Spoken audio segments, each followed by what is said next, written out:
మాజీ మంత్రి ధర్మాన ప్రసాదరావు ఆయన సోదరుడు ధర్మాన కృష్ణదాసులను ఉద్దేశించి ఎమ్మెల్సీ దువ్వాడ శ్రీనివాస్ ఘాటు వ్యాఖ్యలు చేశారు. పార్టీ నుంచి సస్పెండ్ అయినప్పటికీ తాను జగన్ కు వీరాభిమానిని అని దువ్వాడ శ్రీనివాస్ చెప్పుకొచ్చారు. అందరికీ నమస్కారం. టెక్కలిలో శ్రీ వైఎస్ జగన్మోహన్ రెడ్డి గారి జన్మదిన వేడుకల సందర్భంగా కేడీ బ్రదర్స్ లో ఒకడైన ధర్మాన కృష్ణదాస్ అక్కడికి విచ్చేసి కేక్ కట్ చేసి అసందర్భ ప్రేలాపన ప్రేలాడు, కులాహంకారాన్ని ప్రదర్శించాడు. ఎంతగా అంటే తమ్మినేని సీతారాం గారుగానే మాట్లాడాడు. తమ్మినేని సీతారాం గారట బలహీనమైనటువంటి వ్యక్తి అంట, ఆయన వృద్ధుడని భావం వచ్చేటట్లు. మరి సమర్థుడైనటువంటి వ్యక్తిని ఎంపీగా పెడతాం త్వరలో. ఈ రోజు వరకు సీతారాం గారే ఇన్ఛార్జిగా ఉన్నారు. అతి త్వరలో ఆయన్ని పక్కకు తప్పించేసి రాజ్యసభకో ఎమ్మెల్సీకో పంపిస్తాం. మరి ఎంపీ అభ్యర్థిగా మరో వ్యక్తిని అనౌన్స్ చేయబోతున్నాం అని జిల్లాలో వైఎస్ఆర్ కాంగ్రెస్ పార్టీని సర్వనాశనం చేసే విధంగా అడుగులు వేశాడు. ఇప్పటికే చాలా కష్టాల్లో ఉన్నారు. జగన్మోహన్ రెడ్డి గారికి తప్పుడు సమాచారాలు ఇచ్చి జగన్మోహన్ రెడ్డి గారిని ఇష్టానుసారం తిట్టి తూర్పార పట్టి ఇప్పుడు కేడీ బ్రదర్స్ యొక్క అవగాహనలో భాగంగా వైఎస్ఆర్ కాంగ్రెస్ పార్టీని సమూలంగా నాశనం చేయాలి అన్నదే ప్రధాన ధ్యేయం.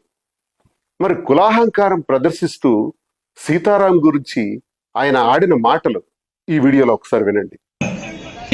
పార్లమెంట్ కూడా ఒక బలమైన అభ్యర్థిని మరి పెట్టాలని చెప్పి జగన్మోహన్ రెడ్డి ఆలోచిస్తున్నారు. మొదలే తొందరగానే అభ్యర్థిని ఇప్పటికి నియోజకవర్గ సమన్వయకర్తగా మన గౌరవనీయులు పెద్దలు మాజీ స్పీకర్ సీతారాం గారికి అనౌన్స్ చేశారు. మరి కొద్ది కాలంలో ఆయనతో మాట్లాడి ఆయనకి ఇంకా ఉన్నతమైన పదవి ఏ రాజ్యసభనో లేకపోతే ఏ కౌన్సిల్లోనో ఇచ్చి భారీగా ఇచ్చి మరి ఇంకొక యువకుడైన అభ్యర్థినో లేకపోతే అనుభవం అభ్యర్థినో పెట్టి శ్రీకాకుళం జిల్లాలో అన్ని నియోజకవర్గాలతో పాటు పార్లమెంట్ తో సహా మరి సమూలంగా గెలాలని చెప్పి ఆయన ఆలోచన చేస్తున్నారు. విన్నారు కదా, ఇప్పుడు మీకు అర్థమై ఉండాలి. తమ్మినేని సీతారాం గారంట బలమైనటువంటి వ్యక్తి కారు, ఒక బలవంతుడైనటువంటి వ్యక్తిని ఎంపీగా తీసుకొస్తారంట. ఇప్పటి వరకు అతను ఇన్ఛార్జిగా ఉన్నారు, ఆయన తీసేద్దాం. బలమైనటువంటి వ్యక్తిని తీసుకొద్దాం, యువకుణ్ణి తీసుకొద్దాం, అనుభవజ్ఞుడిని తీసుకొద్దాం. కృష్ణదాస్, నీకు స్పష్టంగా అడుగుతున్నాను, అసలు తమ్మినేని సీతారాం గారి గురించి ఒక్కసారి నేను చెప్పాల్సిన అవసరం వచ్చింది. 1980లోనే, అంటే ఆయన 22-21 సంవత్సరాల వయసులో షుగర్ ఫ్యాక్టరీ ప్రెసిడెంట్. 1983లో రామారావు గారు పార్టీ పెట్టిన తర్వాత 26 సంవత్సరాలకే మొట్టమొదటిసారిగా ఎమ్మెల్యే. ఆ తర్వాత 83, 85, 91, 94, 99, 2019 7 సార్లు ఎమ్మెల్యేగా గెలిచిన వ్యక్తి. అంతేకాకుండా minister for municipal and Hyderabad లో స్పోర్ట్స్ పాలసీని కూడా తీసుకొచ్చినటువంటి అగ్రగామి స్థాయి నాయకుడు. ఉమ్మడి రాష్ట్రంగా ఉండేటప్పుడు హైదరాబాద్ లో ఇంకా అభివృద్ధికి నోచుకొని ఆ రోజుల్లో ఫస్ట్ ఫ్లైఓవర్స్ ను కూడా డెవలప్ చేసి హైదరాబాద్ ని సుందరీకరణ చేసి ఒక స్పోర్ట్స్ మినిస్టర్ గా అకాడమీ స్టార్ట్ చేసుకొని అభివృద్ధి చెందే విధంగా పుల్లెల గోపీచంద్ గారు కానీ, వివిఎస్ లక్ష్మణ్ గాని, కరణం మల్లేశ్వర గారు కానీ ఇలాంటి మహానుభావులు ఆయన సమయంలోనే ఒక గొప్ప అవకాశంతో ప్రపంచ ఖ్యాతిని సృష్టించడానికి సహకరించినటువంటి వ్యక్తి తమ్మినేని సీతారాం. అంటే ఈయన చరిత్ర చూసుకుంటే సుమారు 25-26 సంవత్సరాల పాటు ఈ గొప్ప పదవులన్నిటిని కూడా అలంకరించాడు. ఉత్తరాంధ్ర చరిత్రలో అత్యధిక శాతం ఎక్కువ కాలం హోదాలను అనుభవించినటువంటి, ఎక్కువ మేలు చేసినటువంటి వ్యక్తి ఎవరైనా ఉన్నారంటే ఓన్లీ వన్, తమ్మినేని సీతారాం. అలాంటి వ్యక్తికి బలహీనుడా? బలమైన వ్యక్తి అతని పైన తీసుకొస్తావా? యువకుడిని తీసుకొస్తావా? తమ్మినేని సీతారాం గారు రాజకీయాలు ప్రారంభించినప్పటికీ ఇప్పటికి ఆయన ఇంచుమించు 67-68 సంవత్సరాలు ఆయన వయసు. ఆయన రాజకీయాలు ప్రారంభించినప్పటికి మీరెక్కడ? అసలు మీ చరిత్ర ఏంటి? కూలి పనులు చేసుకుని పొలాల్లో పనులు చేసుకునేటటువంటి ఆఫ్ నిక్కర్ గాళ్లే కదరా మీరు. సారా వ్యాపారాల్లో బాటిల్స్ కి సీల్స్ వేసుకునేవారు కదా. అక్కడి నుంచి ప్రారంభమైనటువంటి రాజకీయ నేపథ్యంలో నరసన్నపేటలో మీ ఊర్లో జరిగినటువంటి ఓ గొడవకు నరసన్నపేట జైల్లో ఉంటే ఆ స్టేషన్కి వచ్చి బయటికి రప్పించినటువంటి మహానుభావుడు ఉన్నాడే, కళింగ నాయకుడు శ్రీ బొడ్డేపల్లి రాజగోపాలరావు గారు. ఆయన భిక్షతోనే కదా మీ రాజకీయ జీవితాలు ప్రారంభమైనాయి. అలాంటి రాజగోపాలరావు గారి మీద పోటీ చేసి గెలిచిన వ్యక్తి తమ్మినేని సీతారాం. 6 సార్లు ఎంపీగా పేరు ప్రఖ్యాతులు సాధించిన రాజగోపాలరావు గారి తర్వాత తమ్మినేని సీతారాం గారు అంతటి నాయకుడని కళింగ జాతి మొత్తం కీర్తిస్తుంది. ఇంత చరిత్ర కలిగినటువంటి సీతారాం ప్లేస్ లో ఒక యువకుడిని తెస్తావు, అనుభవజ్ఞుడిని తెస్తావు. ఈయన బలహీనమైన వాడు కాబట్టి బలవంతుడిని తీసుకొస్తావు. మరి నువ్వేంటి? నీ వయసు ఎంత? 72 ఏళ్ళు. నువ్వు యువకుడివా? మరి బలమైన వ్యక్తులంటే ఏ రకంగా మీరు బలమైన వాళ్ళు? నీ జీవితంలో 2004లో రాజకీయాల్లోకి వచ్చావు. నేను 2000లో వచ్చాను. నీకన్నా చాలా చిన్న నేను. 25 సంవత్సరాలు అయింది నువ్వు రాజకీయాల్లోకి వచ్చి. గట్టిగా 20 సంవత్సరాలు అవ్వలేదు. 3 ఏళ్ళు అనుకుంటాను డిప్యూటీ ముఖ్యమంత్రిగా ఉన్నావు. నీ సోదరుడు ధర్మాన ప్రసాద్ మహా అయితే 12-13 సంవత్సరాలు మంత్రిత్వ శాఖలు చేశాడు. తమ్మినేని సీతారాం 25 ఏళ్ళు పైచిలుకు చేశాడు. మీకున్న అనుభవాలేంటి? సీతారాం గారికి ఉన్న అనుభవాలేంటి? సీతారాం గారికి ఉన్నటువంటి అనుభవాన్ని ఈ రోజు వారికి అనుభవం లేదు, వారికి వయసు లేదు. మరి మీకు వయసు ఉందా? మీరు 72, ధర్మాన ప్రసాద్ 70 కదా. మరి మీకు వయసు ఉందా? మీరు యువకులా? మీకున్న అనుభవాలేంటి? మీకే అనుభవం ఉంటే ఉత్తరాంధ్రలో ఇన్ని హోదాలు అనుభవించిన తమ్మినేని సీతారాంకి ఎంత అనుభవం ఉండాలి? అయినా వైఎస్ఆర్ కాంగ్రెస్ పార్టీ మళ్ళీ బలపట్టానికి మాట్లాడవలసినటువంటి మాటలు పోయి ఈ కుల వివక్షతో కూడినటువంటి మాటలేంటి? రాజకీయాలను సర్వనాశనం చేస్తున్నారు కదా. లఫూట్ ధర్మాన కృష్ణదాస్, నువ్వు నన్ను సస్పెండ్ చేయించావు. ఎందుకంటే నన్ను ఎదుర్కోలేవు, నీ అబ్బతరం కాదు. అయితే నన్ను సస్పెండ్ చేస్తే ఇదిగో ఈ చిన్న వెంట్రుక ఉంది, ఇది తీసి దాంతో సమానం నాకు నీ సస్పెన్షన్. నేను ఇప్పుడు చెప్తున్నా, నా సస్పెన్షన్ గురించి నేను పట్టించుకోను. కృపారాణి గారు సెంట్రల్ మినిస్టర్ ఎక్స్, ఆవిడ్ని ఎంపీ టికెట్ అడిగారు. నేను రామ్మోహన్ నాయుడు మీద 3100 తేడాతో 2019లో ఓడిపోయాను. అక్కడతో కృపారాణి గారు 2024లో పోటీ చేస్తుంటే ఖచ్చితంగా గెలిచుండేవారు, లేదా లీస్ట్ మార్జిన్ వచ్చి ఉండేది. 3,40,000 మార్జిన్ కి మీరే కదరా తీసుకెళ్లారు. కృపారాణి గారికి ఎంపీ టికెట్ ఇవ్వకుండా ఆవిడికి పార్టీ నుంచి బయటికి పంపించేసినారే.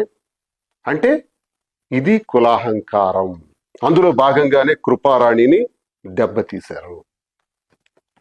ఆనాడు అప్పైదొర విశ్వనాథన్ డాక్టర్లకు కూడా చాలా మోసం చేశారు. బొడ్డేపల్లి రాజగోపాలరావు గారి భిక్షతో బతికిన మీ ధర్మాన ప్రసాద్ రాజగోపాలరావు గారి ఓటమికే కారణమైనాడు, మోసం చేశాడు. ఎంతమంది జీవితాల్ని నాశనం చేశారు. ఆఖరికి ఈరోజు తమ్మినేని సీతారాం గారికి కూడా దెబ్బతీయాలని టెక్కలి అడ్డాలో నీ అబ్బగడ సొత్తు అనుకున్నావా? టెక్కలొచ్చి 4 చెంచాగాళ్లను పెట్టుకొని సీతారాం మీద వాగుతావా? చూద్దాం నీవేంటో మేమేంటో మా తడాక ఏంటో చూపెడతాం. సీతారాముని తప్పిస్తావా? జగన్మోహన్ రెడ్డి గారు చెప్పారా? చెబితే ఆయన చెప్పాలి. ఆయనకి సీతారాం గారు మాట్లాడుకుంటారు. నువ్వెవడు మధ్యలో? బలాలు, బలహీనతలు, వయసులు గురించి మాట్లాడడానికి నువ్వెవడివి? లక్కూర్ రాజకీయాలు చేసే నీచ రాజకీయాలు ఇవి. మరో వీడియో కూడా మీకు చూపెడతాను. ఈ వీడియోలో చూడండి మీరు. అచ్చెన్నాయుడు అంటున్నాడు, జగన్మోహన్ రెడ్డి గారు పాదయాత్ర చేసి అధికారంలోకి వచ్చి చంద్రబాబు నాయుడు గారు ప్రభుత్వం ఓడిపోయేటట్లు చేశాడు. ఈ రోజు మేము అధికారంలోకి వచ్చాం. వచ్చిన తర్వాత చాలా మందిని పార్టీలోకి పిలిస్తే మేము ఎలా వస్తాం? జగన్మోహన్ రెడ్డి అనే ఒక భూతం ఉంది. ఆ భూతాన్ని మేము ఎలా ఎదుర్కోగలమంటే ఆ భూతాన్ని 1000 అడుగులు గొయ్యి తీసి పాతేస్తాము చంద్రబాబు నాయుడు అంటే ఇదివరకటి చంద్రబాబు నాయుడు కాదు అని జగన్మోహన్ రెడ్డి గారిని భూతంతో పోలుస్తూ అచ్చెన్నాయుడు మాట్లాడాడు. ఈ వీడియో చూడండి. పాదయాత్ర చేసి మోసం చేస్తే ఓట్లేసి చంద్రబాబు నాయుడికి దించిస్తే మళ్ళీ ఆంధ్ర రాష్ట్రం 25 సంవత్సరాలు వెనక్కి వెళ్ళిపోయింది. మళ్ళీ ఇప్పుడిప్పుడే ఈ రాష్ట్రం మీద ఒక నమ్మకం కలిగిస్తున్నాం. చాలా మందికి రమ్మంటున్నాం. రమ్మంటే వాళ్ళకు ప్రశ్న వేస్తున్నారు. మీ రాష్ట్రంలో ఒక భూతం ఉంది, మళ్ళీ ఆ భూతం వస్తే మా పరిస్థితి ఏంటని, మళ్ళీ ఆ భూతం వస్తే మేము ఇక్కడ ఉండగలమని భయపడుతున్నారు. వాళ్ళకి స్పష్టంగా చెప్తున్నాం, ఈసారి ఆషామాషిగా చంద్రబాబు నాయుడు గారు ఉండరు. ఆ భూతాన్ని 1000 అడుగుల గొయ్యి తవ్వి అందులో కప్పి మళ్ళీ లేకుండా చేస్తామని స్పష్టంగా మాటిస్తున్నాం. చూశారు కదా, ఈ వీడియోలో ఇలా మాట్లాడిన అచ్చెన్నాయుడికి అరే లక్కోర్ కృష్ణదాస్, అరే లఫూట్ ధర్మాన ప్రసాద్ ఒక్క స్టేట్మెంట్ ఇచ్చారా? ఖండించారా? జగన్మోహన్ రెడ్డి గారిని 1000 అడుగులు గొయ్యి తీసి పాతేయాలి భూతంతో పోలుస్తూ మాట్లాడుతున్నటువంటి అచ్చెన్నాయుడికి కేడీ బ్రదర్స్ మీకు మీరు మాట్లాడరు. జగన్మోహన్ రెడ్డి గారికి నిత్యం మీరు తిడుతుంటారు కదా, నేను విన్నాను కదా. నీ తమ్ముడైతే కోళ్ల ఫారం లాంటిది అన్నాడు కదా ధర్మాన ప్రసాద్. సూట్ కేసులు దొంగ అన్నారు కదా జగన్మోహన్ రెడ్డి గారిని. భిక్షాందేహి అని మళ్ళీ ఈ పార్టీలోకి వచ్చి ఈ పార్టీ నాశనం చేయటానికే ప్రయత్నం చేస్తున్నారు.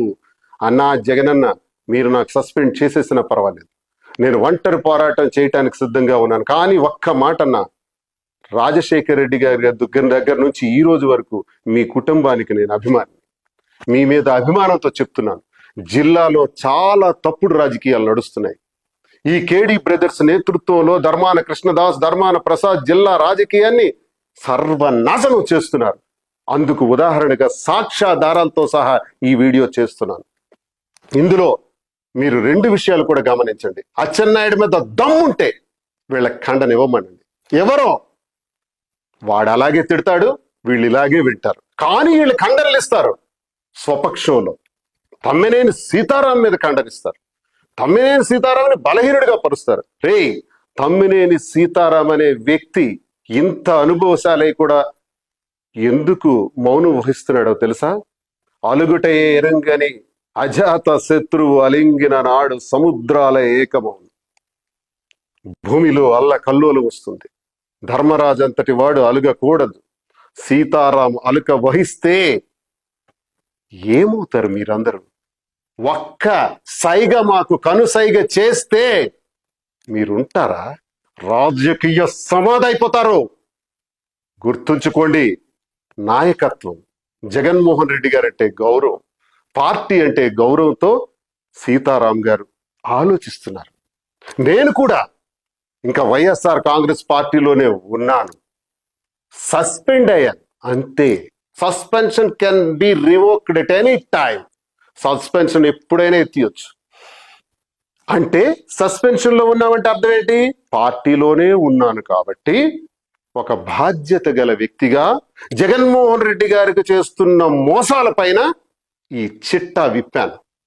కృష్ణదాస్, నీకు దమ్ముంటే ఈ రోజు టెక్కలి నడి రోడ్డులో నడి బొడ్డును నువ్వు మాట్లాడినటువంటి మాటలు నీకు శక్తివంతుడు అయితే నిరూపించుకుందాం. రానున్న ఎన్నికల్లో మా తడక ఏంటో చూపిస్తాం. దీనికి ఒకటే మీకు చెప్తున్నాను, తమ్మినేని సీతారాంకి కాళ్ళు పట్టుకొని క్షమాపణలు కోరండి.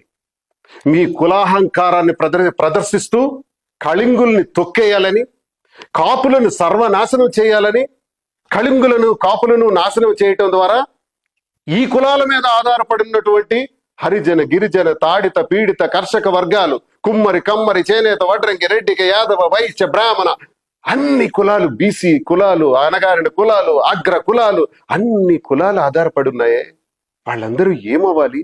శ్రీకాకుళం జిల్లాలో రాజకీయం చేయాలంటే, నాయకత్వాలు చేయాలంటే కళింగులు చేయాలి, కాపులు చేయాలి, వెలమలు చేయాలి, రెడ్డిస్ చేయాలి, యాదవాస్ చేయాలి, మత్స్యకారులు చేయాలి. వీరిపైన ఆధారపడిన కులాలన్నీ వారితో నడవాలి. మీరేం చేస్తున్నారు? కేడీ బ్రదర్స్ నాయకత్వంలో, నేతృత్వంలో ఈ రోజు జిల్లాలో ఎక్కడ చూసినా ఒకే కులానికి చెందినటువంటి అధికారులందరూ కూడా ఆవహించున్నారు. మిగతా కులాలకు అన్యాయం జరుగుతుంది. నేను చేస్తుంది కుల పోరాటం కాదు, కులాల పోరాటం. కాలింగులకు కాపులకు జరుగుతున్నటువంటి అన్యాయం మీద నా తాలూకా గొంతు వినిపిస్తాను. ఇందులో నేను సమిధనైనా పర్వాలేదు, ప్రాణాలే పోయినా పర్వాలేదు, ఈ పోరాటం చేస్తాను, ఈ ఉద్యమం చేస్తాను. ఎలా మీరు రాజకీయంగా మిమ్మల్ని ఎలా సమాధి చేయకపోతానో ఈ దువ్వాడ శ్రీనివాస్ తెలియజేస్తున్నాడు. చూస్తారు. తమ్మినేని సీతారాం గారికి క్షమాపణలు కోరండి. టెక్కలి నడి రోడ్డు మీద మీరు మాట్లాడినటువంటి మాటలు, ఇది సీతారాంకు ఉద్దేశించి మాట్లాడినటువంటి మాటలు కాదు, ఒక కులానికి ఉద్దేశించి మాట్లాడినటువంటి మాటలుగా మేము పరిగణిస్తున్నాం. దీనికి క్షమాపణలు కోరాలి, లేదంటే తీవ్ర పరిణామాలు ఎదుర్కోక తప్పదు. ధర్మాన బ్రదర్స్ జాగ్రత్త, ఖబర్దార్. నమస్కారం.